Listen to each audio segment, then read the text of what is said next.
Before Palworld's early access debut in 2024, I remember eagerly wanting to review the completely unhinged-looking Pokemon with Guns game, mostly as a joke. Hilariously, the joke was on me when it not only became one of the biggest games of the year, but also one of my all-time favorite survival games. 2 years later, with more than 160 hours spent in its 1.0 update, catching colorful pals and battling massive endgame bosses, I'm happy to report that it's improved in almost all of the ways I hoped it would. The worst of the technical rough edges have been smoothed over, progression has been smartly streamlined, and loads of missing bits and baubles have been added. There are still plenty of parts that feel like they never got the attention they deserved during early access, most areas are largely empty, settlements can feel downright lifeless, and base building is still fairly janky on its best day. But on the whole, Palworld is more compelling than it's ever been, and something I'd highly recommend for those with a taste for both creature collectors and tree-punching survival games alike.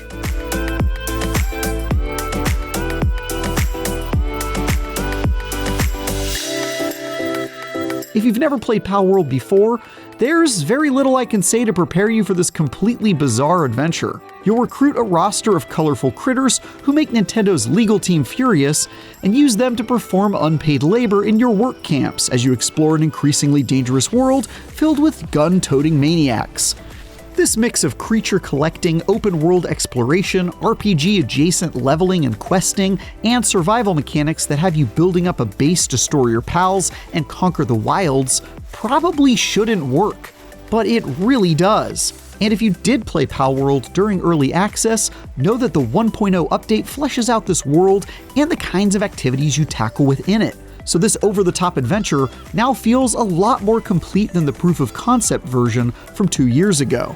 You might assume Palworld is just a straight Pokemon ripoff at a glance, but it actually has more in common with the likes of Valheim or Grounded. After inexplicably finding yourself dropped practically naked into a world filled with magical creatures called pals, you'll have to build up a base and craft gear before you starve to death or freeze out in the cold, then level your way through an irresistible upgrade tree that unlocks better equipment and amenities.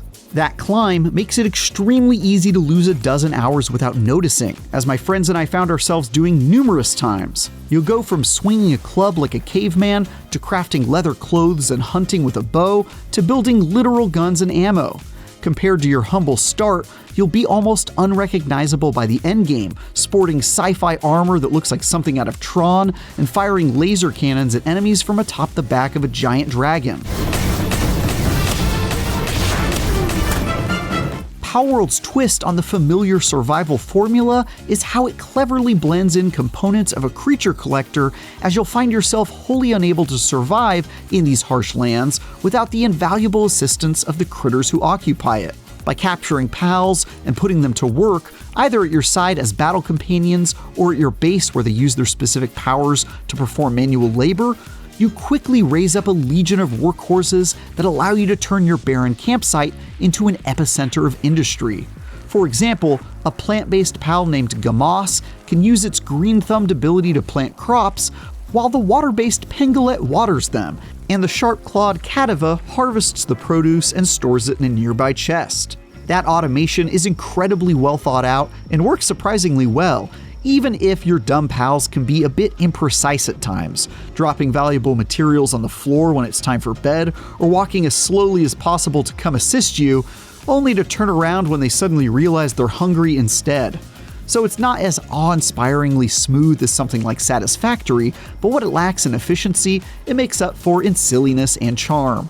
The more creatures you collect, the more things you can automate at your base, but the harder you push those poor creatures, the faster their sanity will drop until they eventually crash out and refuse to work for you. Then again, if you ever want to make an example of a slacker, you can straight up butcher your pals for parts, squeezing the last drop of useful resources out of them in the process. Like I said, this is a super weird game, and I mean that as a compliment. That said, while growing your base is a ton of fun, the actual act of building it has plenty of room to improve. It's ridiculous that Palworld still lacks the ability to move items around or snap them into alignment, so you have to completely dismantle and rebuild objects in your base if you want to move them somewhere else, or just don't like the angle they're at. The rules for structural integrity are also pretty opaque. Sometimes you'll be told a structure lacks support despite placing down a foundation and pillars for it, and on at least one occasion, I made a minor slip-up by deleting the wrong piece of wall and caused my entire base to disintegrate in front of my eyes, costing me hours of progress. I seem to complain about building limitations in practically every survival game I review, so this is par for the course in a way, but it's still aggravatingly cumbersome at times. When you're not putting pals to work at your base and evolving your headquarters from a wooden shack to a high-tech factory, you'll be venturing out into the world to capture new pals, brave increasingly dangerous regions, and hunt for loot as you contend with psychotic human factions who often attack you on sight.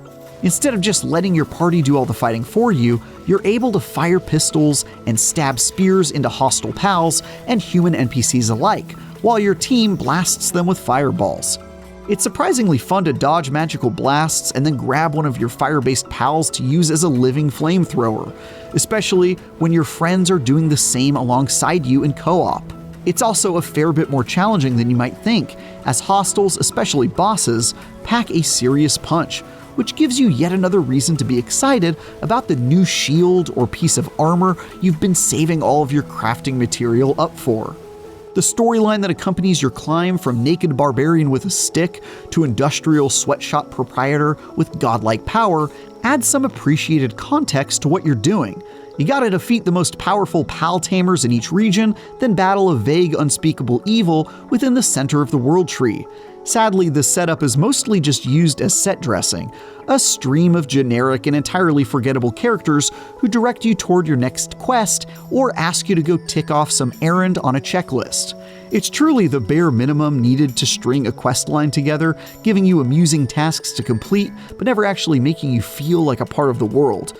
Unless you bring some friends along for the ride, you're in for a pretty isolating adventure. It certainly doesn't help that Palworld has a tendency to feel fairly barren while exploring.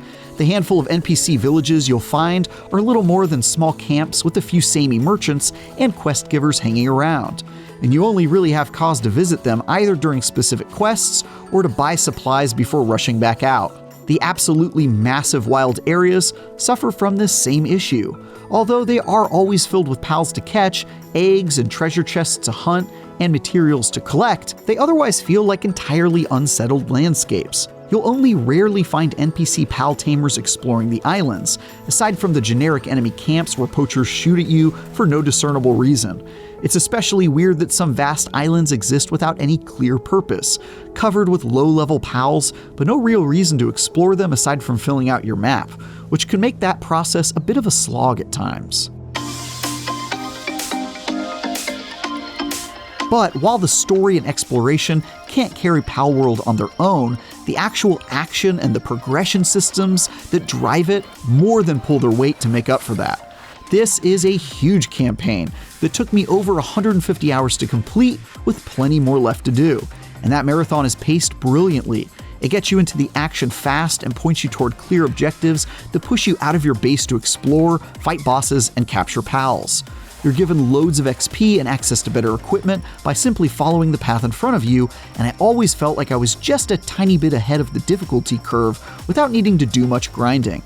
Occasionally I'd run into a high-level boss that had kicked my teeth in, forcing me to regroup and work on my build, but this was a pretty rare occurrence, and one I was never annoyed by, since crafting new items to overcome those hurdles was usually a fun challenge. And although much of the map is more empty than I'd like it to be, certain areas at least have interesting barriers you'll need to overcome before continuing your march ever outward. For example, one region is dominated by a giant volcano, so you'll need to craft heat-resistant items to avoid catching on fire and slowly dying to the heat. Another area is suspended high in the air, accessible only by those who know the secret method to reach it. There's some cool boss fights to gate your progress too, like one against a giant whale that throws massive tidal waves at you, requiring you to have a flying pal at your side that can outrace the insanely tall walls of deadly water. That said, the number of memorable boss fights like this is dwarfed by the amount of forgettable ones, as most are just a matter of you and your pals slapping around some oversized creature until it dies. Thankfully, there is at least a good amount of choice for which pals do that slapping. You can battle alongside any pals you want in order to power them up, and various consumables will upgrade them even further. It's definitely a lot easier if you abandon your favorite pals for ones that are naturally stronger, like the options that appear later on, legendaries and whatnot. But as someone who prefers to reject the meta and use whichever creatures I connect most with, I was impressed by how many ways Palworld provides for you to raise lesser pals up to be viable even through to the endgame. For example, I caught a fiery Blazamut early on in my adventure that I bonded with immediately and wouldn't have parted with unless faced with no other option. As I leveled up, I kept finding new ways to improve my buddy's stats, give him more powerful attacks, and buff him in various other ways, such as grinding up duplicate copies of the pal to increase his star rating, and increasing our bond just by spending time with him in my party, both of which increased his stats. He even got strong enough that I was able to bring him into battle against post-game bosses without issue. It's pretty awesome that this is an option, because a pet peeve of mine and other creature collectors is when everyone's teams look identical by the end, as personal flair gives way to the inescapable gravity of raw stats. You'll need to develop those pals quite a bit too, because Palworld's endgame kicks the difficulty up to 11. It has some seriously challenging versions of each of the existing boss fights, plus raid encounters where you'll fight alongside practically every pal you've ever captured to take down a massive deadly monster. To aid you in the effort, there's quite a bit of equipment to unlock and rare resources to grind for, even beyond the main story. And the ancient relic recycler that spits out high-end resources and equipment when you claim victory against pals in the endgame region is a particularly nice touch for speeding up the grind as you get even deeper. Some of that grind can be a bit of a pain, like hunting for randomly dropped duplicates of a schematic so you can craft a better version needed to take down a raid boss, which becomes monotonous fairly quickly. But on the whole, there's quite a bit to chase if you're looking to extend your time past the credits, and I happily lost way too much time doing just that.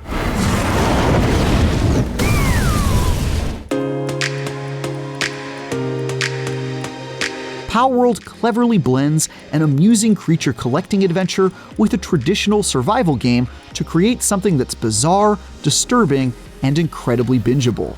Forcing pals to work in your growing empire of industrialization as you conquer a hostile world in search of greater power is one of those endlessly satisfying loops you can lose some serious time to, especially when accompanied by friends. The story isn't worth following, some regions can feel pretty barren, and the base building mechanics could have used more time in early access, but those shortcomings are little more than a footnote when measured against the consistently enjoyable adventure around them. Palworld had me meticulously hunting every pal in my Palpedia, excitedly grinding for better gear to take on the next challenging region or boss, and self-reflecting on whether or not I was a bad person as I turned innocent animals into beasts of burden, adding them to my army of unpaid interns. The answer is probably yes, but that doesn't mean I want to stop anytime soon.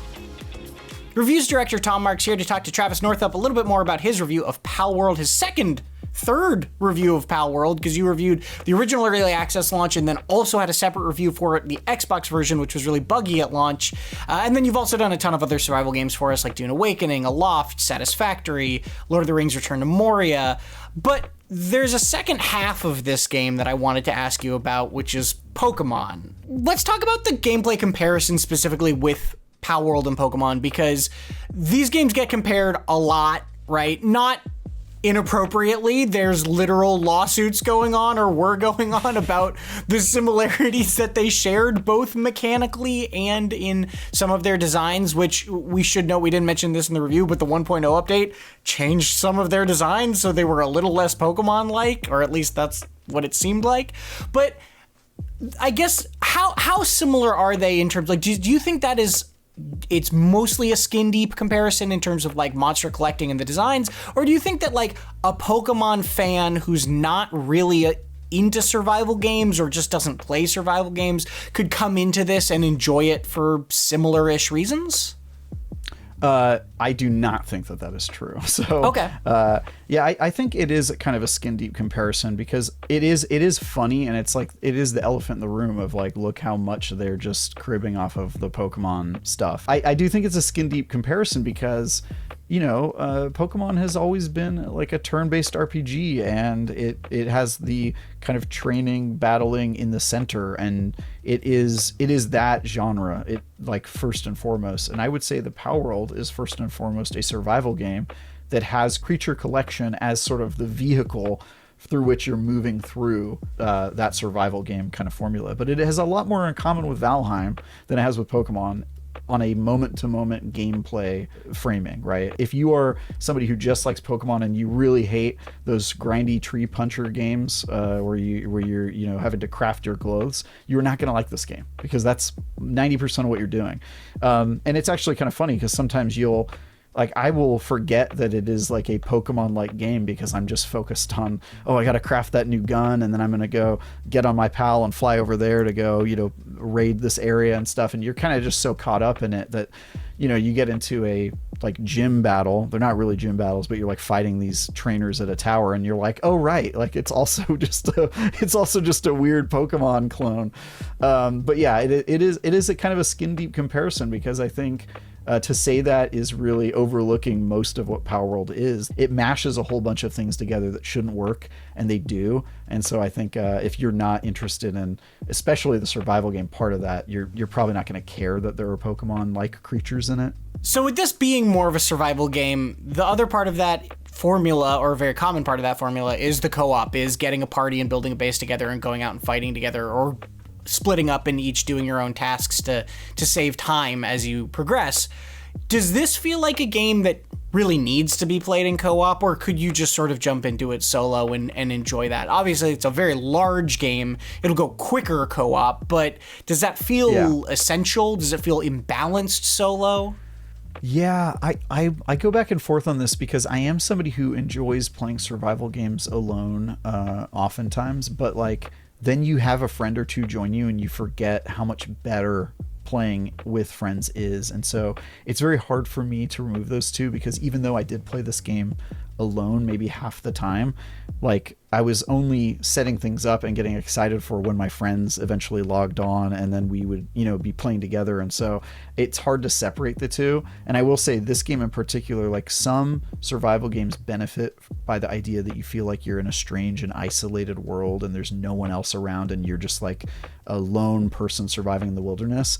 Palworld does not benefit from that aesthetic at all. When the world is empty, it feels really bad, like a unfinished game, because it's a world that is kind of similar to a Pokemon world where you expect to see like other pal tamers running around and stuff, and the game doesn't have that in there, right? And so if you don't have your friends, it feels more isolating, I think. So as a rule, I don't think it's necessary to play survival. I don't think survival games are always better in co-op, but I think Palworld definitely is.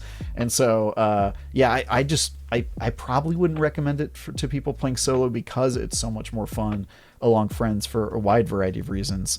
Whether it's, I don't have room for this pal in my lineup, but you do, so bring that one, and then we'll kind of combine together. And then also there's like big raid activities that can happen that doing it alone puts you at a massive disadvantage. It's not impossible, but like it's just easier if you do it with friends. And then stuff like that where it'll have like, there's like items you can craft that are like guild items, where anybody in your guild can access the resources that are in your guild chest, or any pals that are in the guild pal box. And so all of those items have almost no use if you're playing completely solo. And so it's just a game that very much leans into multiplayer and feels like it is best suited for multiplayer. So if you're on the fence about whether or not to play it alone, I would just say, if you can play it with friends, you definitely should. Well, Travis, thank you so much for chatting with us a little bit more about your review and your thoughts on the genre and all of that jazz. If you want more co-op-y games, check out our reviews of Splatoon Raiders and The Mound Omen of Cthulhu recently. And for everything else, stick with IGN.